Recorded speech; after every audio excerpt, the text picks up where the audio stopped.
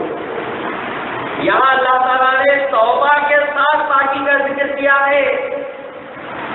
توبہ اوپر کی پاکی کو نہیں کہتے، توبہ کہتے ہیں نفس کی پاکی کو، اپنے دل کی پاکی کو کہتے ہیں کہ اپنا دل پاک ہو جاتا ہے، توبہ کرتا ہے، اپنے من کو صاف کیا جاتا ہے توبہ کے ذریعے، اور اسی توبہ کے ذریعے سے جو پاکی ہوتی ہے اس پاکی کو ایسے پاک کرنے والوں کا اللہ محبوب رکھتا ہے۔ ظاہری پاکی نہیں، باطنی پاکی ہونی چاہیے۔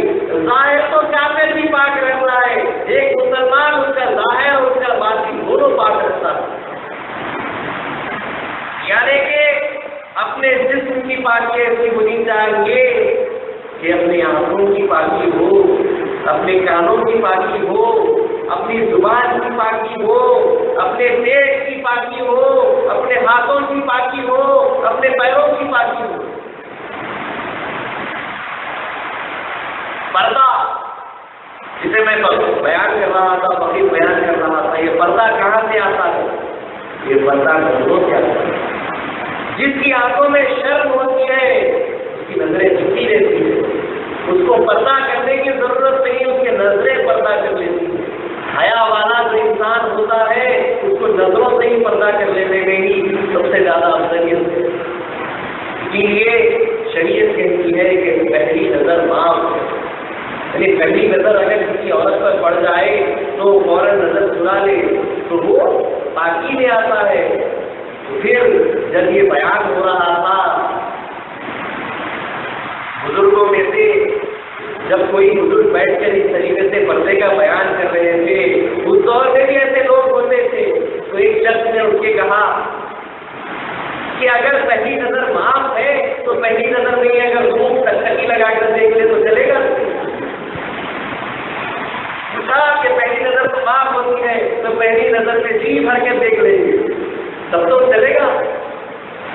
فرمایا اس کو پہلی نظر سے کہا گیا، وہ تو دوسری نظر بن گئی۔ پہلی نظر شرم کی نظر ہوتی ہے، حیا کی نظر ہوتی ہے، وہ جو دوسری نظر ہوتی ہے وہ تو بے حیائی کی نظر ہوتی ہے۔ پہلی نظر معاف ہے، اچانک نظر پڑ جائے تو آنکھ کی دھوپ کرنی چاہیے، اس کو پہلی نظر کہتے ہیں۔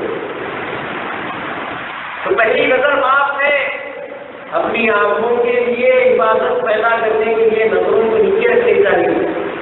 بزرگان دین کا یہ شیوا رہا ہے، یہ عمل رہا ہے کہ وہ اپنی نظروں کو جھکا کر چلتے ہیں، اور ہمارے پاس قوم محمدیہ کے پاس مرشدین کو جو چادر اڑائی جاتی ہے، جو ان کے سر پر ان کی پگڑی پر چادر اڑاتے ہیں تو مرشد اڑاتے ہوئے کہتے ہیں کہ اللہ تعالیٰ تمہاری نظروں کی حفاظت کرے۔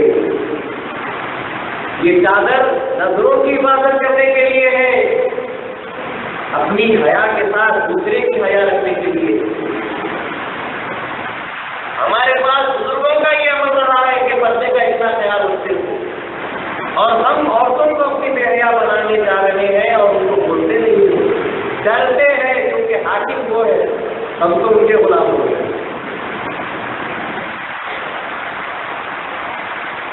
اسی طریقے سے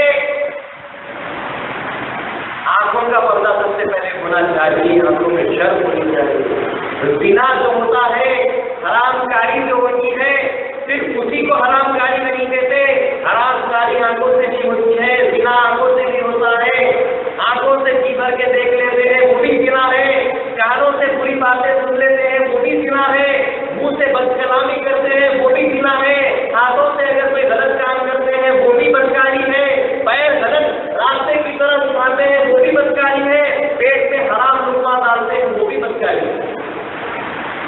گناہ صرف گناہ جا کر کرنے سے گناہ نہیں، سارے اعضاء کو گناہ سے محفوظ رکھنا چاہیے۔ سب سے پہلی چیز جو گناہ میں انسان کو مبتلا کرتی ہے وہ اس کی نظر ہوتی ہے۔ انسان اپنی نظر کی پہلے حفاظت کرنی چاہیے، لیکن لاکھ انسان نظر کی حفاظت کرے لیکن سامنے والا بے حیا اگر ہو جائے تو پھر کیا کر سکتا ہے؟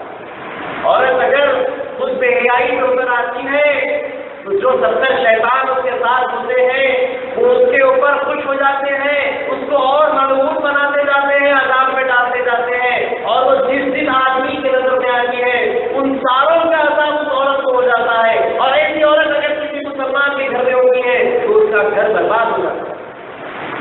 اس کا گھر گھر نہیں رہتا، قبرستان ہو جاتا ہے، مردہ گھر بن جاتا ہے۔ آدمی برابر اپنے کپڑے پہنتا ہے نیچے سے اوپر تک، اگر انگریزوں کو بھی ہم دیکھتے ہیں تو سوٹ بوٹ پہن کر پوری طریقے سے پردے میں آدمی رہتا ہے، جس کو پیٹ اور چھاتی دکھانے کی بھی اجازت ہے، پیر کی بندیاں دکھانے کی بھی اجازت ہے، لیکن الٹا ہو چکا ہے، آدمی پورے کپڑے پہنتا ہے اور وہ کھلا چھوڑ دیتا ہے۔ وہ انگریز کو چاہتے سے ان سے چلتا ہوگا، ہم مسلمان ہیں، ہم اپنی گھر کے بچیوں کو، اپنی بہنوں کو، اپنی ماؤں کو کیسے اجازت دے سکتے ہیں کہ وہ بے پردگی کرتے پھرے، سرے عام سرے بازار زندگی ہے، جو آتا ہے جاتا ہے دیکھتا ہے یہ فلاں کی جورو ہے، یہ فلاں کی بہن ہے، یہ فلاں کی ماں ہے، سب پہچان جاتے ہیں۔ عورت کو تو ایسا ہونا چاہیے کہ وہ کب آئی کہاں سے گئی کوئی پہچان نہ کرے، اتنا پردے کا اس کو خیال رکھنا چاہیے، وہ اپنے آپ میں شرم کے مارے ڈوب جائے اگر اس کا صرف نقاب اس کے چہرے سے ہٹ جائے۔ حضرت امام حسین رضی اللہ تعالیٰ عنہ کے گھر والوں کو جب ظلم اور ستم میں مبتلا کر دیا گیا، ابن صاحب نے آواز لگائی کہ جاؤ خیموں کو لوٹ لو، بیویوں کو بے پردہ کرو، تو بی بی زینب رضی اللہ تعالیٰ عنہ کے پاس آ کر آپ کی چادر کھینچنے کی کوشش کی تو آپ نے آواز لگائی تو جانتا نہیں میں کون ہوں، میں امام حسین کی بہن، تجھے شرم نہیں آتی کہ اہل بیت اطہار کی طرف بے پردگی کا جو تو سلوک کرے؟ تو وہ تو ملعون تھے، یزیدی تھے، ان کو کیا اسلام کی تعلیم، وہ تو شیطان پرست یزید پرست تھے۔ لیکن بیوی نے اپنے بے پردگی ہونے کا اعلان کیا، فوراً ان کو ٹوکا، ان کو روکا کہ ایسا مت کر، اللہ کے رسول کے گھر کے بیویوں کی پردے کی حفاظت کر، لیکن وہ ملعون سب کو بے پردہ کر دیے اور اونٹوں کے اوپر بغیر چادر بغیر اوڑھنی کے بے پردہ کرتے ہوئے بازاروں میں گھمائے، ہاتھوں میں لوہے کی کڑیاں باندھی اور اس قدر ان کی ضرورت بے حرمتی کی۔ اسلام ایسی چیزوں کو بھول نہیں سکتا، تاریخ ایسی چیزوں کو بھول نہیں سکتی۔ بیویوں نے کتنی مشقت اٹھائی تھی وہ ہم بھول نہیں سکتے، اور انہوں نے بتلایا کہ پردہ کیسے ہونا چاہیے، پردہ کیسے کرنا چاہیے۔ اللہ کے رسول صلی اللہ علیہ وسلم کی گھر کی بیویوں نے بتلایا، بی بی فاطمہ نے بتلایا، بی بی عائشہ صدیقہ رضی اللہ تعالیٰ عنہا نے بتلایا۔ ایک مرتبہ عمر فاروق رضی اللہ تعالیٰ عنہ کا دور ہے، آپ امیر المومنین ہیں، رسول اللہ صلی اللہ علیہ وسلم کے دور میں تمام مسلمان عورتیں اور مرد سبھی مسجد میں آ کر نماز پڑھتی ہیں۔ حضرت ابوبکر صدیق رضی اللہ تعالیٰ عنہ کے دور میں بھی عورتیں اور آدمی سب مل کر نماز پڑھتے، ایک بیچ میں پردہ کھینچ دیا جاتا، اس طرف آدمی ہو جاتے اس طرف عورتیں ہو جاتی۔ لیکن جب عمر فاروق رضی اللہ تعالیٰ عنہ کا دور آیا، عمر فاروق رضی اللہ تعالیٰ عنہ نے دیکھا کہ زمانہ بہت خراب ہے، آدمی بہت خراب ہوتے جا رہے ہیں، بازاروں میں بیٹھنے لگے ہیں، جبکہ رسول اللہ نے فرمایا کہ آدمی کو چاہیے کہ سب سے بہتر جگہ پہ بیٹھے، تو وہ بہتر جگہ مسجد ہے، اور آدمیوں کے لیے سب سے بری جگہ اگر کوئی ہے تو وہ بازار ہے۔ بازار دنیا کی سب سے بری جگہ ہے اور مسجد دنیا کی سب سے بہتر جگہ ہے۔ بہرحال عمر فاروق رضی اللہ تعالیٰ عنہ نے دیکھا کہ آدمی بازار سے بیٹھنے لگے ہیں، ان کی صحبتیں خراب ہو رہی ہیں، تو آپ نے یہ تجویز کی، یہ سوچا کہ عورتوں کو پردہ کیا جانے لگے۔ عشاء کی نماز کا وقت آیا، امام وقت ہے، امیر المومنین ہے، عشاء کی نماز پڑھائی اور جلد ہی جلد نماز سے فارغ ہو کر مسجد کے باہر نکل کر اکیلے نکل جاتے ہیں۔ جب صبح کی نماز ختم ہوئی، عورتیں اپنے اپنے گھروں کو جانے لگی، لوگ آدمی اپنے اپنے گھروں کو جانے لگے، اتنے میں عمر فاروق رضی اللہ تعالیٰ عنہ کملی اوڑھے ہوئے چھپا کر، بالکل اپنے چہرے کو چھپا کر عورتوں کے سلوک میں گھستے ہیں. کون گھس رہے ہیں؟ عمر فاروق رضی اللہ تعالیٰ عنہ گھس رہے ہیں. بالکل اپنے آپ کو پوری طریقے سے چھپا لیتے ہیں اور عورتوں کے سلوک میں، عورتوں کے بیچ میں گھستے گھستے دیکھتے ہیں کہ ان میں میری بیوی کون ہے. جب پہچان گئے کہ ہاں یہ میری بیوی ہے تو اس کے پاس گئے اور زور سے اس کو اپنے کھانے سے، اپنے بازو سے دھکا دیا اور پھر دوڑتے ہوئے بھاگے. عورتوں کے اندر ایک عجیب سی کیفیت ہو گئی کہ یہ کون نالائق تھا، یہ کون گستاخ تھا جو امیر المومنین کی بیوی کو دھکا دینے کی، ان کی جو تو حرمت کو بے حرمتی کرنے کی کوشش کی. بیوی جلدی جلدی گھر کو آتی ہے، ٹہلنے لگتی ہے، پسینے چھوٹ رہے ہیں کہ امیر المومنین خلیفہ وقت کی بیوی کو کسی نے دھکا دیا، کسی نامحرم آدمی نے چھو دیا. کیسی گستاخی ہو گئی اور امیر المومنین کا انتظار کرنے لگی. جب عمر فاروق رضی اللہ تعالیٰ عنہ اطمینان سے، آرام سے، دھیرے دھیرے چلتے ہوئے گھر کو آئے، دیکھا کہ بیوی پریشان ہے، بیوی ٹہل رہی ہے اور جیسے ہی